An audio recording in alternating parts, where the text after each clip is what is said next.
there's two big implications of AI in the partnership world.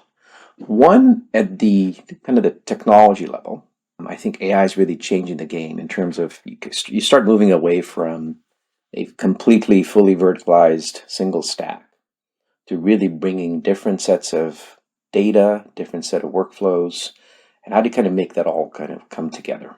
The second implication is more on the go-to-market side. No matter what types of partnerships you have, how can data and how can AI help partnership teams work with their own sales teams, work with their partners and ecosystems to build better, better targeting, better alignment, right? So using data and not just the old spreadsheets and analytics that we've all been used to, but really better models to bring insights into, hey, here's the type of accounts or customers or prospects or opportunities that we need to go pursue. Here's why this makes more sense. Early on, the conversations I was having with SIs, big and small, was, the big opportunity for us, especially the ones that do implementation services, right, is that I'm going to take a language model, I'm going to take all this data, train it for the customer, and do the fine tuning and all of that. It seems really nice and loaded from a services dollars standpoint. The biggest challenge that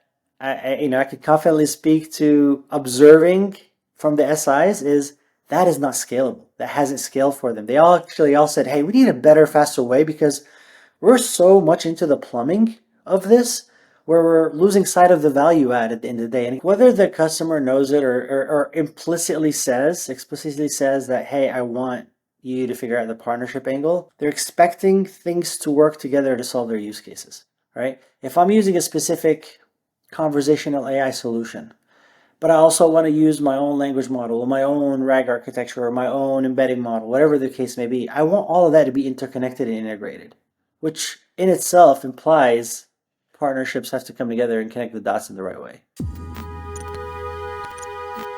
Learn how to master cloud marketplaces in just 5 weeks with our cohort course.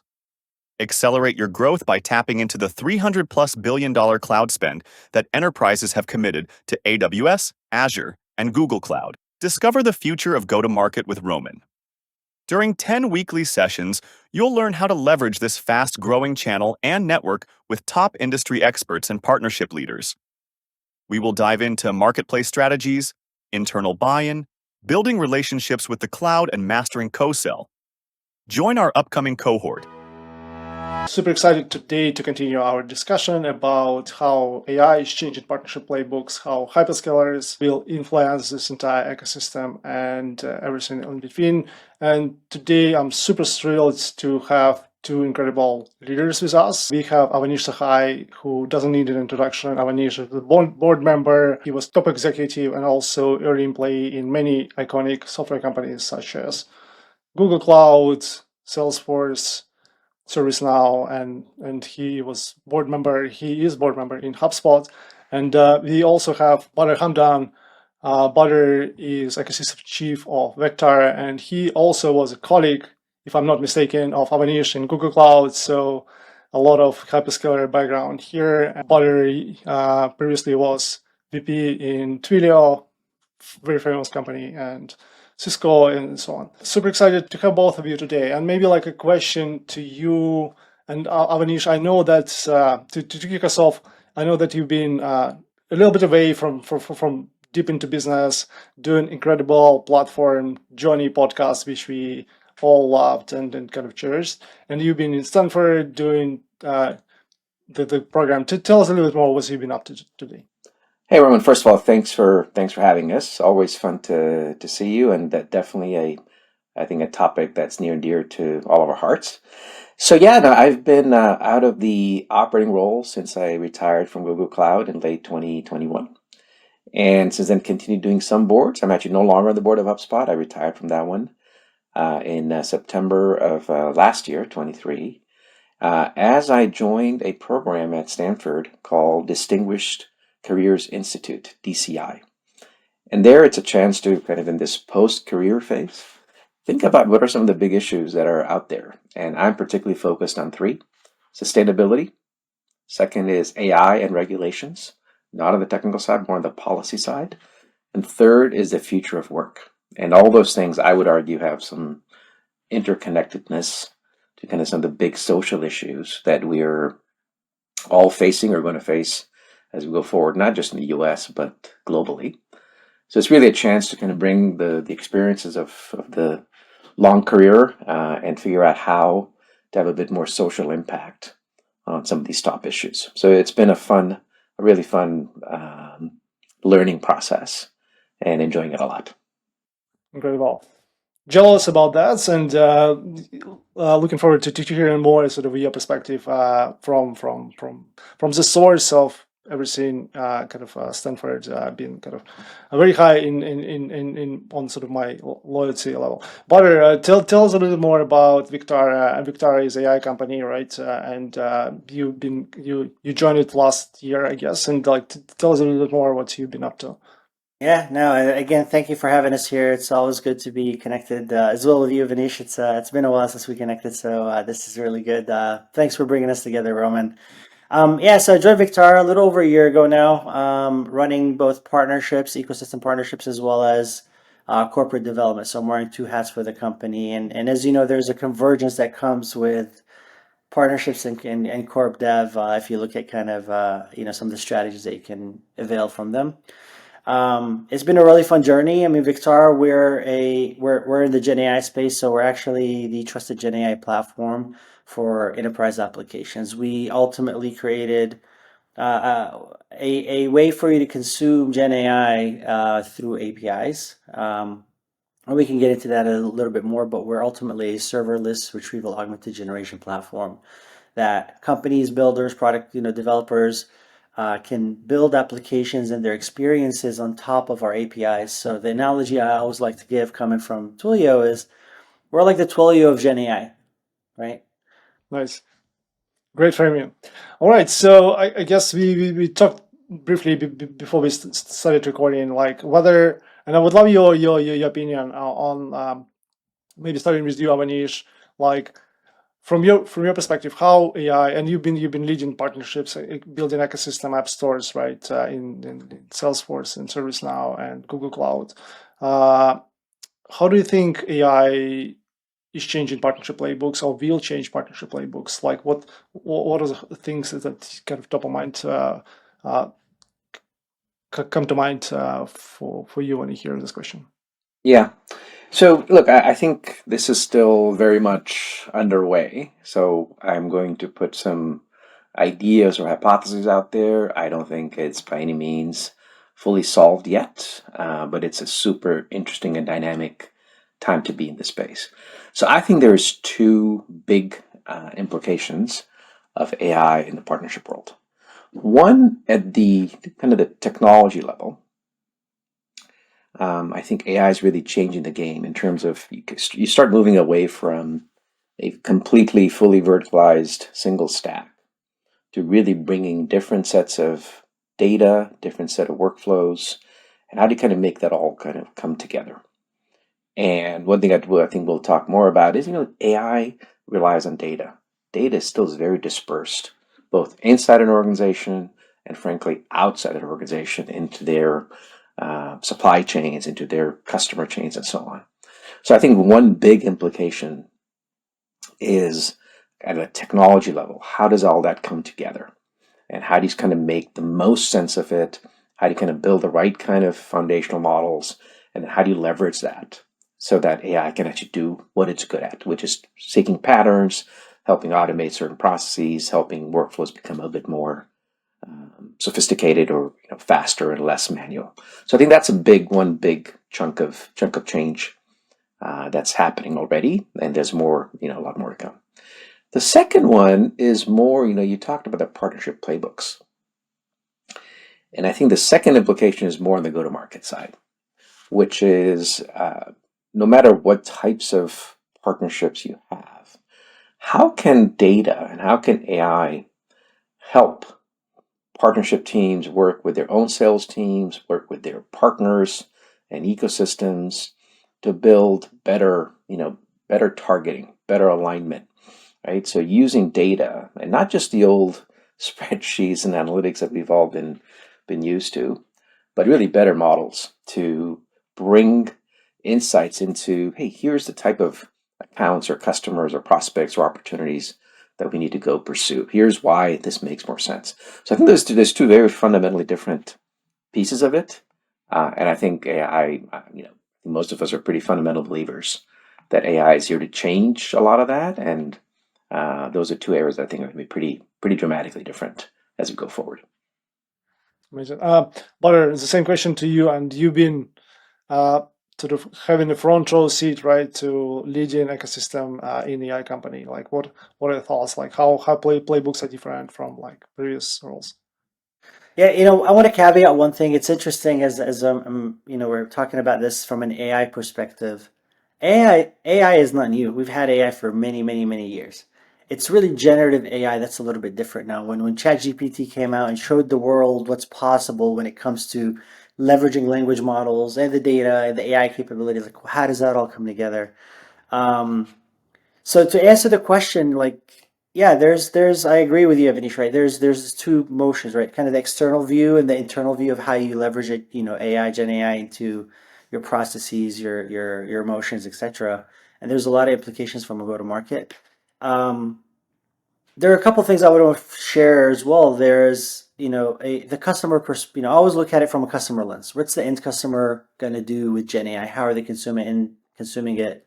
And there's a lot of prototyping happening in the market. There's a lot of trying of, okay, these language models, these different architectural approaches, right? Take a language model and, train it on your data versus retrieval augmented generation. Those two architectural approaches are kind of the most emerging. And the dust hasn't settled on that piece just yet.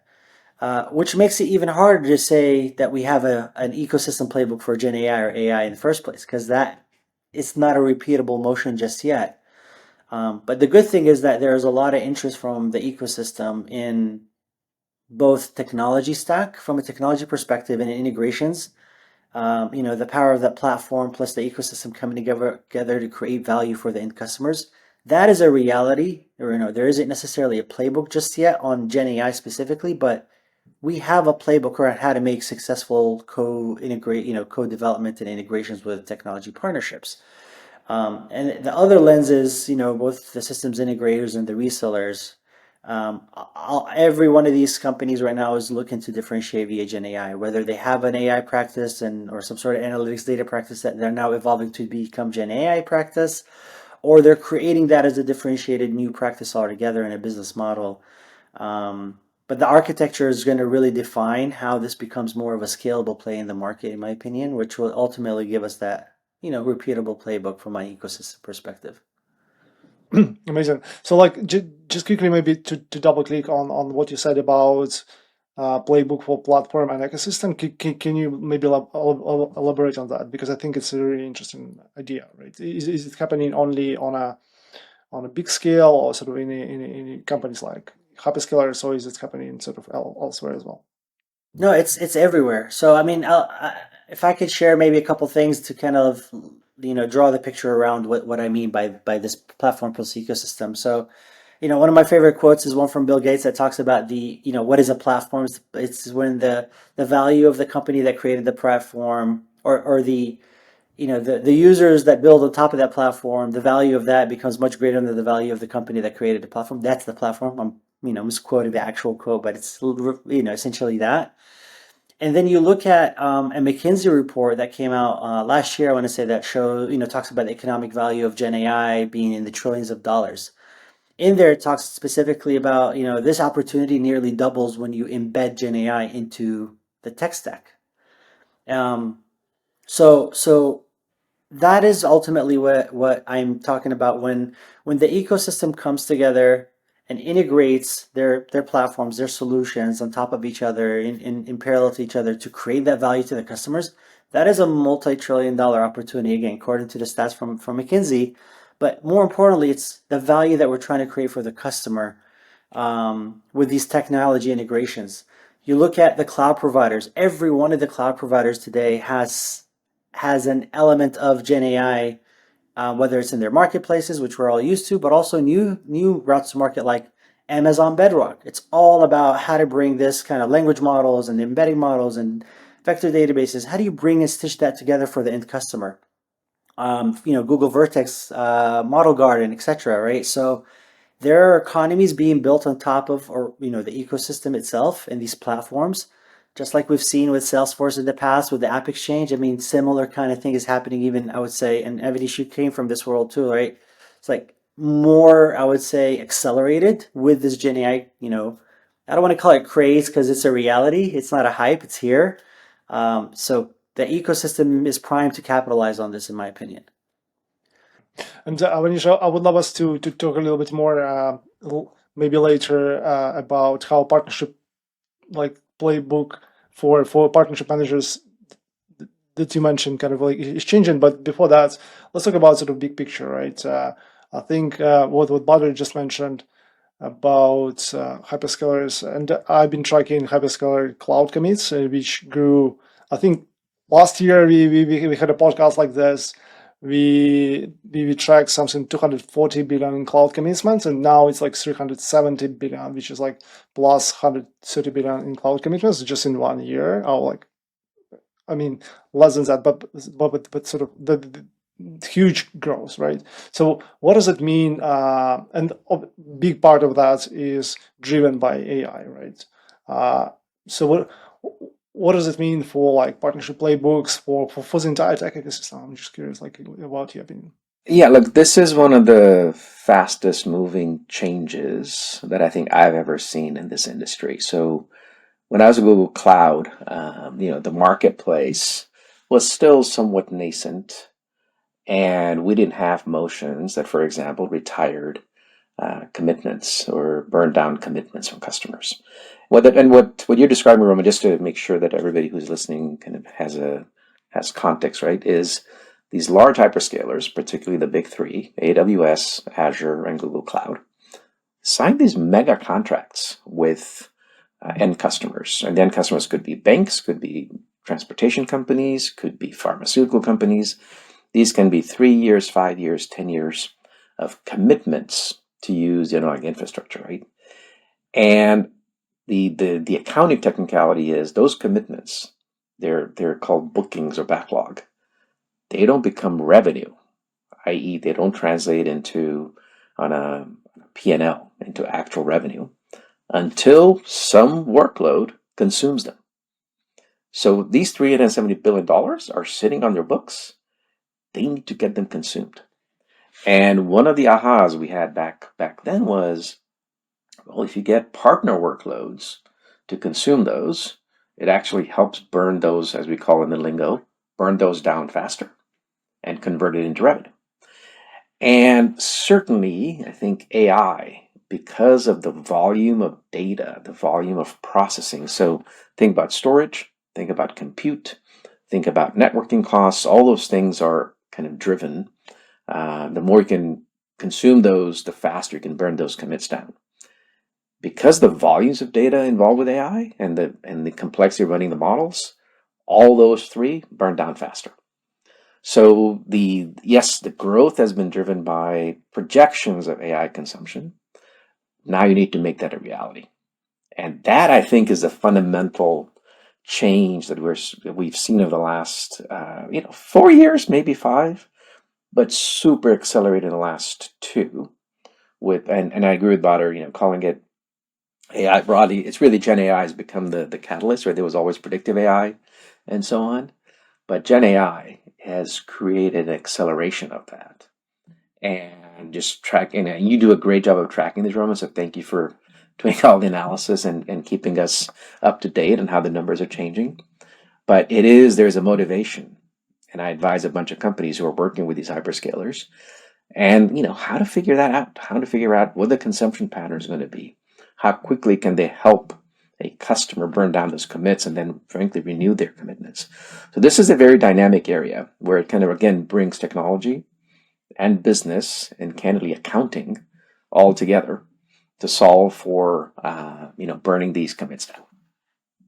Yeah, but so this type of acceleration that will it. I mean, you build or you've been part of building App Exchange in Salesforce, right? You've been building Marketplace in Google Cloud.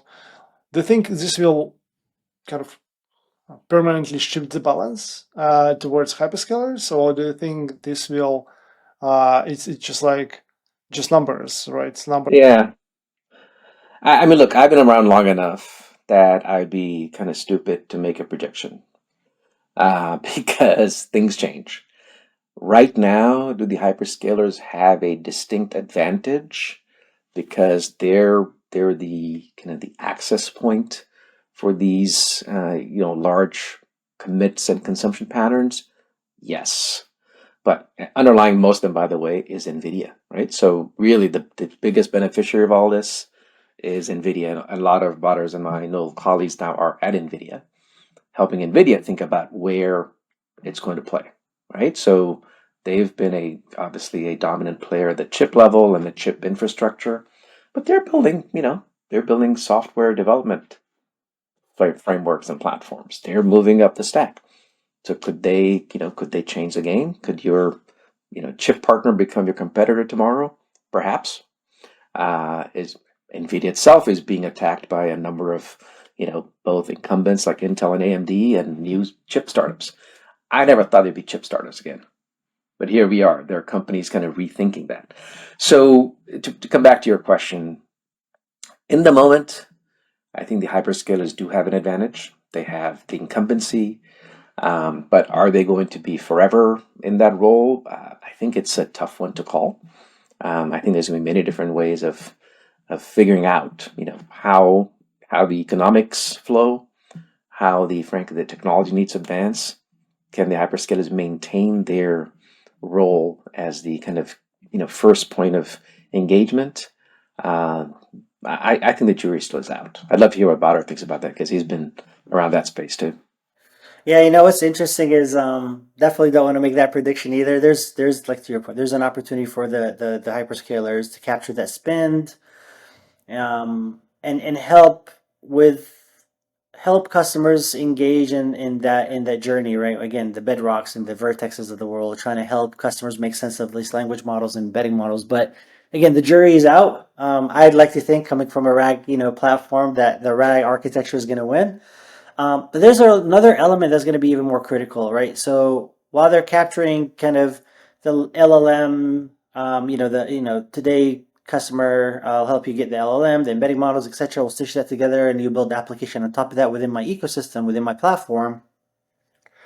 There's a deployment model concept here that we need to also keep in track of, right?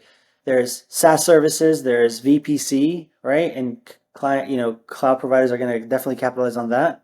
But the biggest, I think, thing that's still to be determined is 85% of the enterprise data that really matters for Gen AI is sitting on prem, right? At 80 or 85, I can't remember the exact stat, but a big chunk of that data is sitting on prem.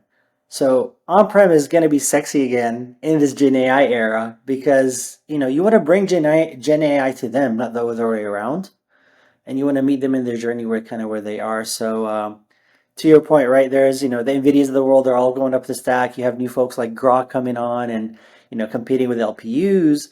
But then, what does that look like from an on-prem play? And and speaking with some of the on-prem providers, they're all also looking at how do we elevate our offering to the market, with a specific architecture, um, around enabling Gen AI for their end customers within their platform. We have data providers doing that, the lake house folks like Snowflake, Databricks, right, and Corda.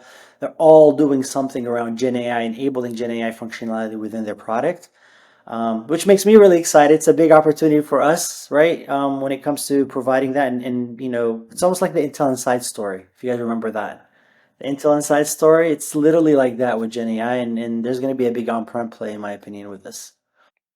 What do you think, Avanish? I know that you've been very passionate about data and thinking a lot about data. What are your thoughts? I think Bader makes an amazing point there, which I think has been very true. Unlocking the value, right, will come from finding the right type of data with kind of the right quality and is it cleansed and so on. And I couldn't agree more. A lot of it is on-prem. And frankly, depending on the industry, depending on kind of the regulatory environments and so on, depending on what geography you're playing in, that becomes a real issue, right? So I work with some companies who are trying to solve the governance problem. And where does that data reside? Is it on-prem within the right country? Is it, sitting in a server somewhere at an outsourcer? Those are massive issues that I think the AI wave will bring to the fore, right?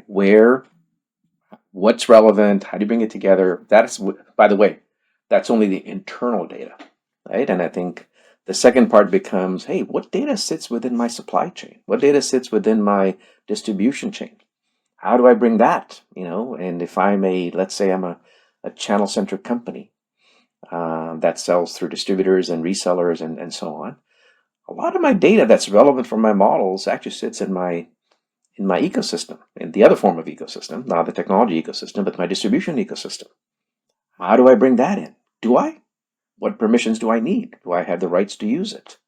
So I think there's a fascinating set of both governance questions, regulatory questions, and then certainly the technology questions that come around that. And then, if I may, I think, Roman, I think this is also another aspect which we briefly touched on, but I think is really important to reiterate, is this also creates both an opportunity when we talk about AI go to market and kind of how is this going to change. I think Bader mentioned this briefly too, but the services companies, I mean, if you look at some recent announcements from BCG or McKinsey, etc., they're saying 30 to 40%, 30 to 40% of their projects now are about AI. Those numbers are staggering. Right? BCG, I think annual revenues are about 12 billion, and if it is 30%, they're doing $3 to $4 billion kind of from scratch.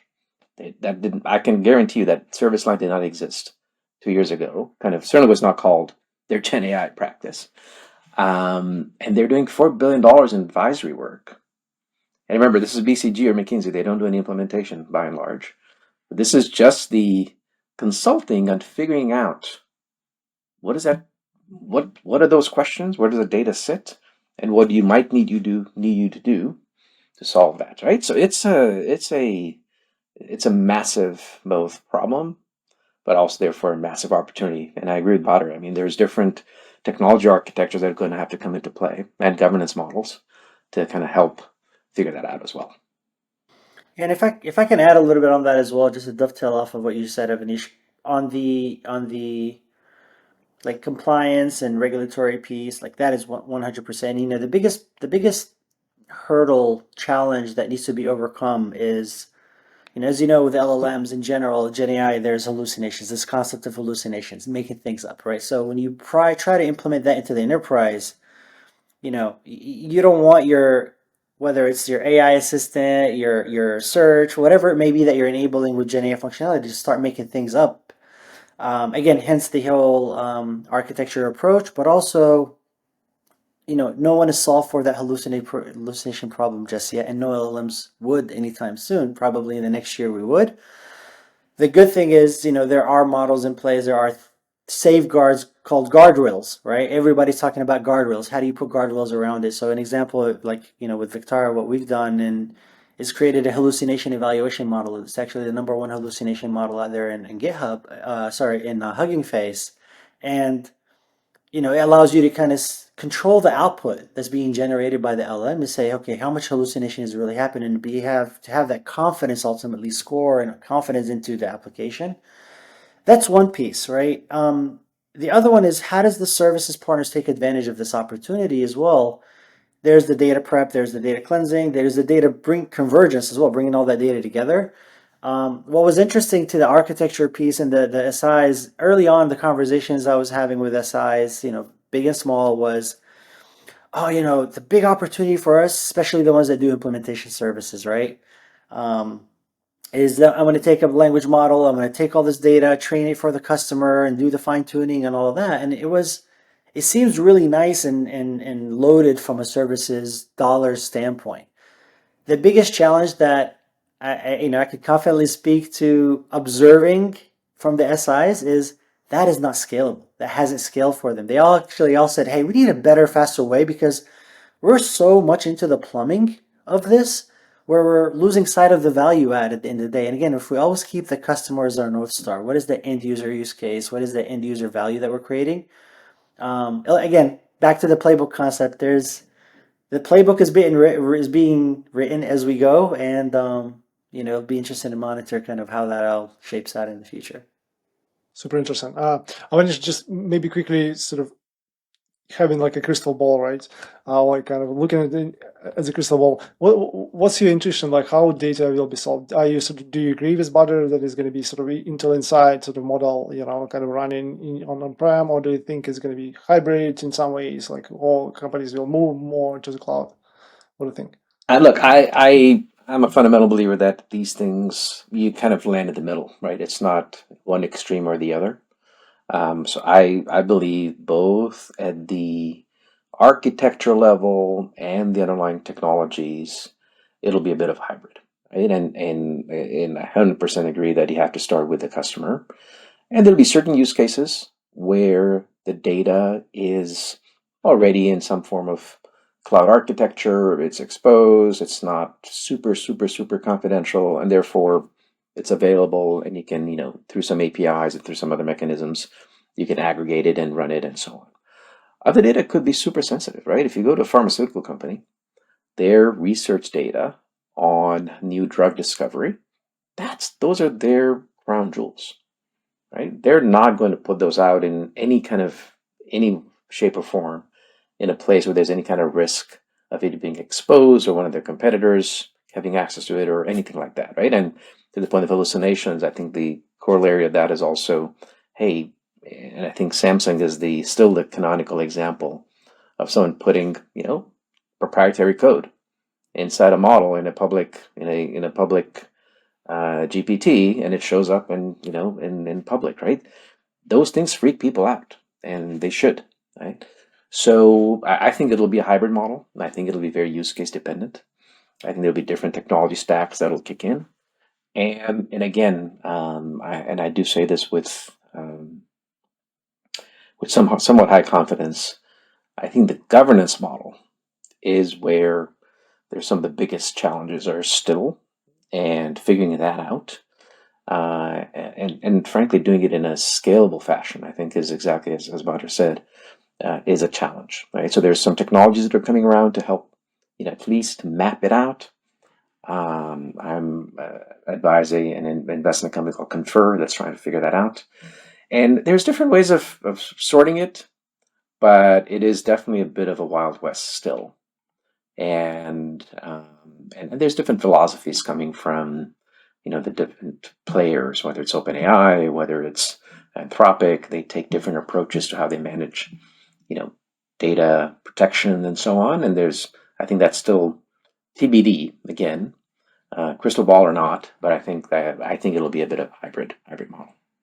Right. Just last question, I promise, on the notion of data.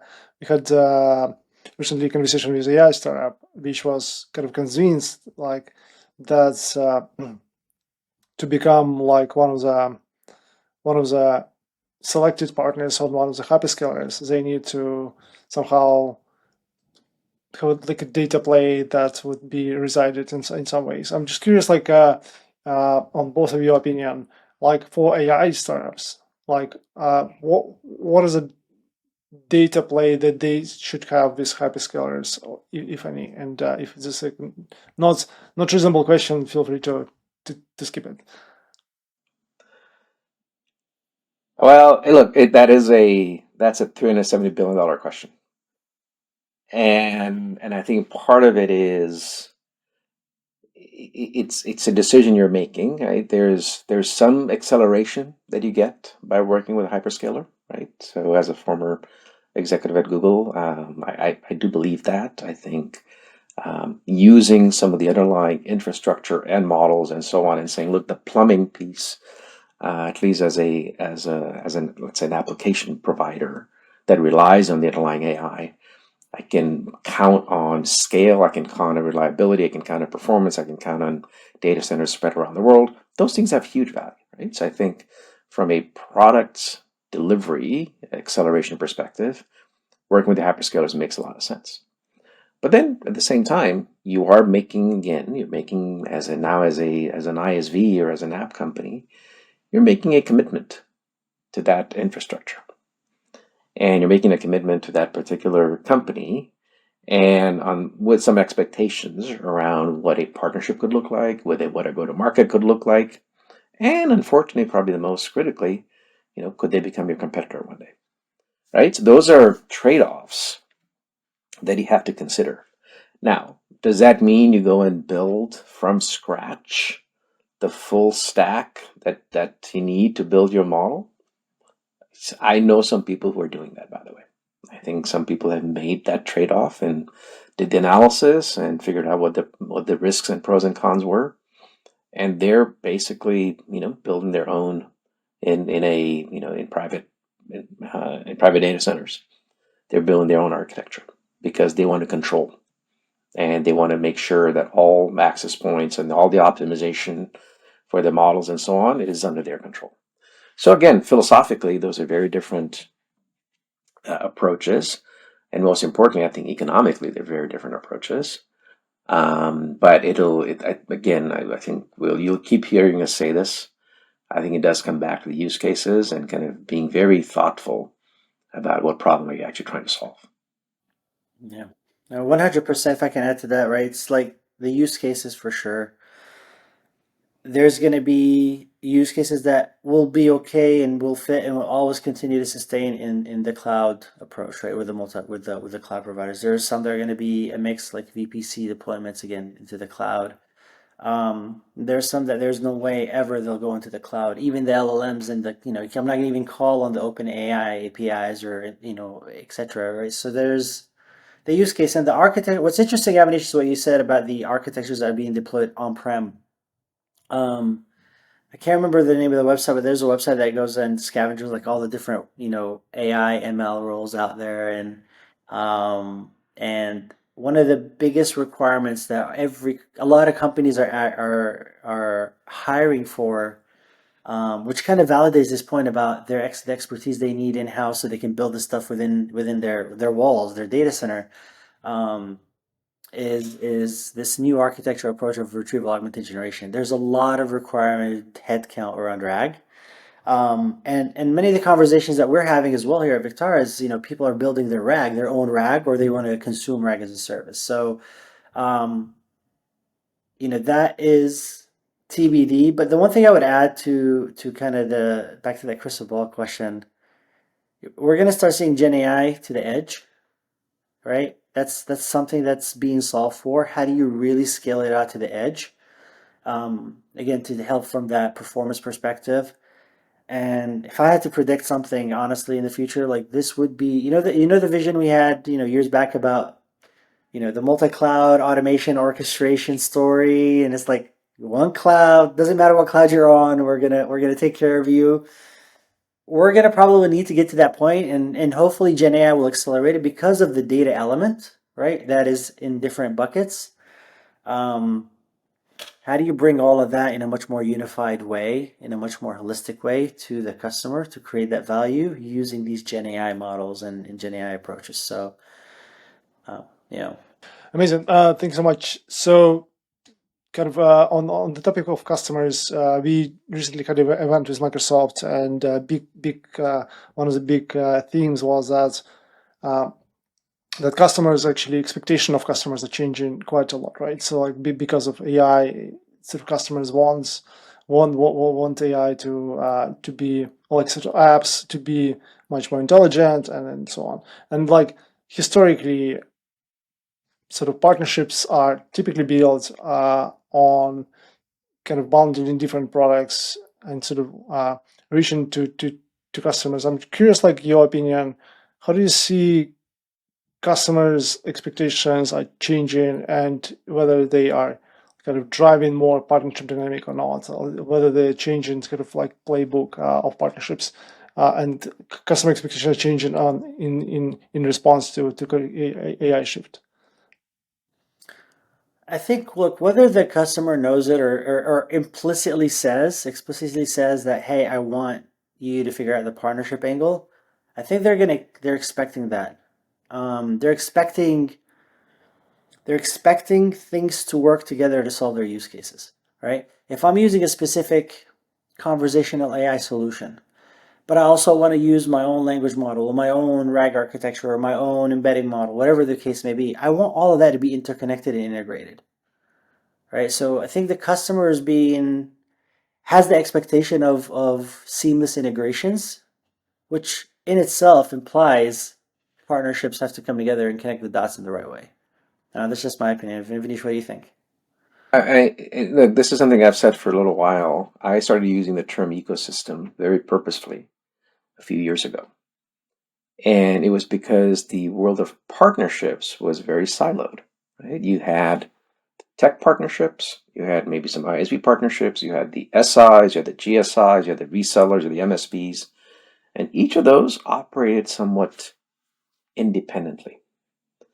From a customer's perspective, that sucked because they were getting, different messaging, they were getting bombarded with different sales calls and so on. If they needed support, they didn't know where to go. So I think this notion of ecosystem really is thinking exactly the point Bader made, is how do we together solve the customer's problem?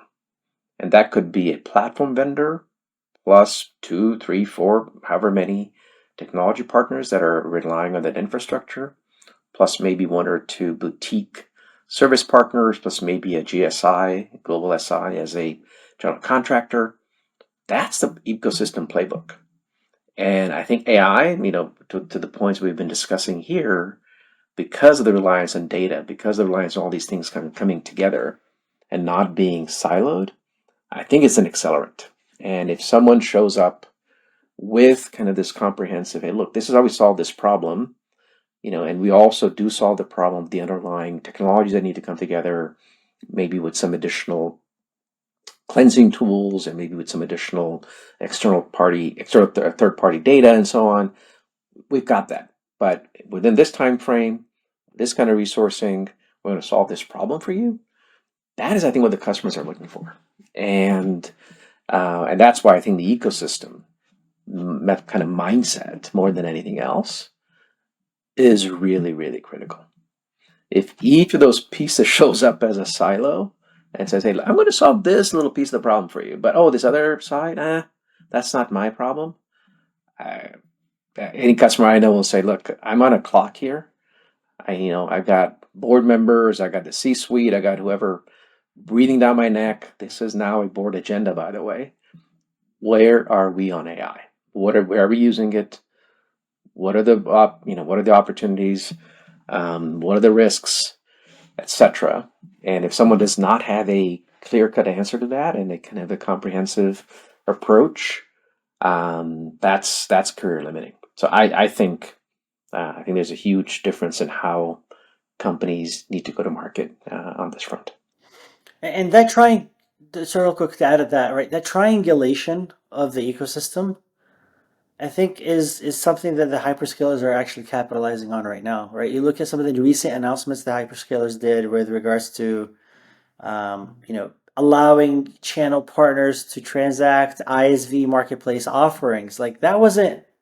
I remember we were getting our hands slapped back when I was at GCP, having ISVs that want to transact via resellers, and now it's a reality, right? So the ecosystem play is an enabler of scaling growth, and this is a way that hyperscalers are going to capitalize on it. And the customers just expect, again, whether they explicitly say it or not, that's just what they expect. No, absolutely. And I just, Bader, you said exactly what I wanted to say. That's to Avanish's point. I think hyperscalers executed brilliantly, becoming sort of orchestrators of like a large ecosystem, and I think it's really difficult to disrupt them. But the history kind of shows that everything is possible. I'm curious, like maybe last question that top of mind for me is, if you're like alliance leader, right? Sort of like looking at current changing environments, and you're thinking, how should you evolve your sort of partnership playbooks? What is the skills, capabilities, like how do you evaluate your ecosystem in different ways? What sort of your advice for like a fellow alliance leaders? So this is a theme that's been around in the world of alliances and ecosystems for some time, but there's been always a bit of hesitation. And the theme is curation and kind of frankly picking. I'm going to say it because I'm not in an operating role, so I can say it, picking winners. And there was always hesitation to do that. Hey, if I'm a platform, I want an open ecosystem and I want everybody to come and may 1,000 flowers bloom and all that. Well, reality is, again, customers are looking for solutions. And I think one of the changes that's going to happen is there going to be some, selection of a smaller number of partners who kind of come together and build, either industry solutions or some, more specific horizontal solutions where the orchestrator has in fact identified one or two or three key players. And some of the hyperscalers I think are starting to do that. They're doing that with some of the, key technology partnerships and some of the, application partnerships and so on. I think that's going to happen more and more. And to me, that element of curation, especially, in marketplaces, one of the marketplaces I ran went from 200 integrations and apps when I joined to I think now it's 6,000. And if you talk to a customer, they're like, I don't know where to start. Those who shout the loudest get my attention, but is that the right approach? I want the orchestrator to do some selection and curation for me. So I think that's a big change to come. Yeah, if I would say, look, if we look at it from the alliance leader perspective, alliance partnership ecosystem, I think, look, at the end of the day, back to the point we were just talking about, I would say three different things for our peers and partner leaders. It's connect the dots. It's about the ecosystem in this market, in this specific tech stack. It's about connecting the dots. You have to really you have to be the orchestrator to unleash the art of possible in Gen AI via that ecosystem. Honestly, like this is a role that we have to play. The other one is, part of it is kind of I spoke about this last year as well, and it's this concept of AI swarming, right? If you've seen the drones that come together and kind of sync together to make these fancy looking things, right? It's like we have to come together as an ecosystem, as partner leaders. This AI swarming concept to kind of co-create that value, this net new value that we don't even know exists, or the customer is looking to achieve, and to an outcome that they want to have or realize. It's our onus is on us to make that a reality, and it only is about connecting the dots and coming together. And then the last thing, honestly, I think the onus is on us to drive a holistic go-to-market approach within our own companies. Like this is not your traditional sale. This is not your traditional marketing. This is not your.